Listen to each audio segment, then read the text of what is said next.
देश में कोरोना के मामलों ने घटना शुरू ही किया था कि एक बुरी खबर आई है। कोरोना के ओमिक्रॉन वेरिएंट का एक और सब वेरिएंट सामने आ गया है। इसके बारे में अध्ययन जारी है। विश्व स्वास्थ्य संगठन के विशेषज्ञों ने इसके बढ़ने की बात कही है। जापान में हुए एक्सपेरिमेंट से पता चलता है कि ओमिक्रॉन का सब वेरिएंट BA.2 डेल्टा जैसा कोरोना के पुराने वेरिएंट जितना खतरनाक है। इसने चिंता बढ़ा दी है। पहली बार नवंबर 2021 में फिलीपींस में ये सब वेरिएंट देखने को मिला। हालांकि national IMA Covid task force के को चेयरमैन डॉक्टर राजीव जयदेवन ने कहा था कि BA.2 सब वेरिएंट से एक और लहर आने की आशंका नहीं है। इतना ही नहीं, जो लोग पहले ही ओमिक्रॉन के BA.1 सब वेरिएंट के संपर्क में आ चुके हैं, उन्हें भी शायद दोबारा इसका इन्फेक्शन न हो।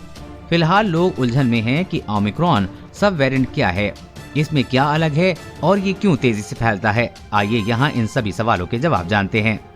ओमिक्रॉन सब वेरिएंट क्या है? हम सभी जानते हैं कि वायरस म्यूटेट करता है। दूसरे शब्दों में कह सकते हैं कि ये रूप बदलता रहता है। म्यूटेशन के कारण ही वायरस के नए वेरिएंट बनते हैं। कभी कभी जैसे ही वायरस अलग अलग वेरिएंट में म्यूटेट होता है तो छिटक कर सब वेरिएंट में भी विभाजित हो जाता है। रिपोर्ट्स के मुताबिक कोरोना वायरस के डेल्टा वेरिएंट में 200 से ज्यादा अलग अलग सब वेरिएंट हैं। कोरोना के ओमिक्रॉन वेरिएंट में BA.1, BA.2, BA.3 और B111529 सब वेरिएंट हैं। इनमें से BA.1 कुछ महीने पहले हावी था। वैज्ञानिकों ने हाल ही में BA.2 सब वेरिएंट के बारे में चेतावनी दी है। BA.2 सब वेरिएंट की खास बातें क्या हैं? ओमिक्रॉन के BA.2 सब वेरिएंट की प्रॉपर्टीज पर कुछ रिपोर्ट आई हैं। इसके अनुसार शोधकर्ता को लगता है कि ओमिक्रॉन ने एक कारण से डेल्टा वेरिएंट को जल्दी से रिप्लेस किया। वो ये है कि इसमें उन लोगों में संक्रमित और फैलने की क्षमता है जो डेल्टा से इम्यून थे।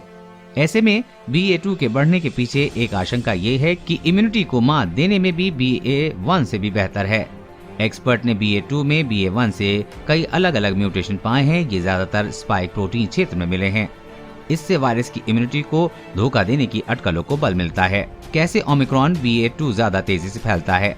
ओमिक्रॉन BA.2 सब वेरिएंट डेनमार्क, फिलीपींस और दक्षिण अफ्रीका जैसे देशों में तेजी से फैल रहा है। शुरुआती अध्ययनों से पता चला है कि BA.2 सब वेरिएंट वैक्सीनेशन से मिली इम्यूनिटी को चकमा दे सकता है। इसके अलावा ये पिछले इन्फेक्शन के जरिए विकसित शरीर की इम्यूनिटी को भी मात देने में समर्थ है।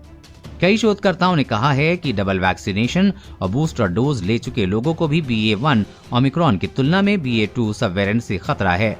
जिन लोगों का वैक्सीनेशन नहीं हुआ है उनमें संक्रमण होने का खतरा ज्यादा होता है। डेनमार्क के SSI के एक अध्ययन में पाया गया है कि BA.2 BA.1 सब वेरिएंट की तुलना में काफी अधिक ट्रांसमिसिबल है। इस अध्ययन में 8,500 परिवार और 18,000 व्यक्ति शामिल थे। वायरोलॉजिस्ट डेविड हो ने दोनों सब वेरिएंट में समानता का पता लगाया। कोलंबिया विश्वविद्यालय के डेविड हो के अध्ययन में कहा गया है कि ये दोनों सब वेरिएंट उन लोगों में एंटीबॉडी को निष्क्रिय करने में समान रूप से कुशल हैं जिन्हें टीका लग चुका है या पहले संक्रमित हुए हैं। कितना घातक है सब वेरिएंट BA.2? ओमिक्रॉन के BA.1 सब वेरिएंट के इन्फेक्शियस होने के पीछे एक अहम बात को कारण बताया गया था। वो था कि उसकी इम्यूनिटी को चकमा देने की खासियत। यही कारण है कि इस सुपर स्प्रेडर वेरिएंट ने कुछ ही समय में डेल्टा वेरिएंट को रिप्लेस कर दिया। सब वेरिएंट BA.2 के बारे में भी कहा जाता है कि इसमें वही खूबी है, ये इम्यूनिटी पर काबू पाने में उतना ही कुशल है। ऐसे में शोधकर्ताओं को आशंका है कि वो बहुत जल्द सुपर स्प्रेडर बनेगा। 17 फरवरी को WHO के एक्सपर्ट ने BA.2 को दूसरी की तुलना में ज्यादा ट्रांसमिसिबल बताया था।